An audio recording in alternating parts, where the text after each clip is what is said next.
சுதந்திர போராட்டத்தில் பெண்களின் பங்கு. இன்னைக்கு மூவலூர் ராமாமிர்தம் பற்றி பார்க்கலாம். இவங்களோட காலம் 1883 1962 வரைக்கும்.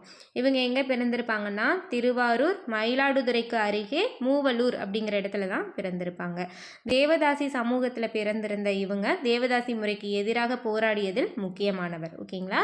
இவங்க உவதி சரணாலயம் அப்படிங்கிற ஒன்று ஆரம்பிச்சிருப்பாங்க. இது எதுக்குன்னு பார்த்தோம்னா தேவதாசிகள் அந்த சமூகத்திலேருந்து பெண்களை திரும்ப கூப்பிட்டு வந்திருப்பாங்க இல்லைங்களா. இந்த பெண்களை வீட்டில் சேர்த்துக்க மாட்டேன்னு சொல்லியிருப்பாங்க.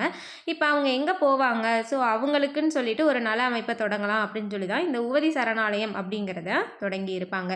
இவங்க எழுதின நாவல்கள் என்னென்னு பார்த்தோம்னா தாசிகளின் மோசவலை, மதிக்கெட்ட மைனர். இந்த 2 நாவல்களுமே தேவதாசி முறை ஒழிப்பின் அவசியத்தை தான் சொல்லுது. ஓகேங்களா. இவங்க 1938 இந்தி எதிர்ப்பு போராட்டத்தில் கலந்துட்டு இருந்திருப்பாங்க. இந்த போராட்டத்தில் 42 நாட்கள் 577 மைல்கள் தொடர்ந்து நடந்திருப்பாங்க. இது மட்டும் இல்லாமல் 87 பொது கூட்டங்களில் இவங்க பேசியிருப்பாங்க. ஓகேங்களா. இந்தி எதிர்ப்பு போராட்டத்தில் கலந்துக்கிட்ட ஒரே பெண் யாருன்னு பார்த்தோம்னா மூவலூர் ராமாமிர்தம். ஓகேங்களா. இவங்கள தமிழகத்தின் அன்னி பெசன்ட் அப்படின்னு யார் சொல்லியிருப்பாங்கன்னா அறிஞர் அண்ணா சொல்லியிருப்பாங்க. இவங்க எப்போ இறந்துருப்பாங்கன்னா 1962 இறந்துருப்பாங்க. 1989 ஓகேங்களா 89 முதல் தமிழக அரசு இவங்களோட பெயரால் ஏழை பெண்களுக்குன்னு திருமண உதவி திட்டத்தை வழங்கி வருகிறது. ஓகேங்களா. தேங்க்யூ.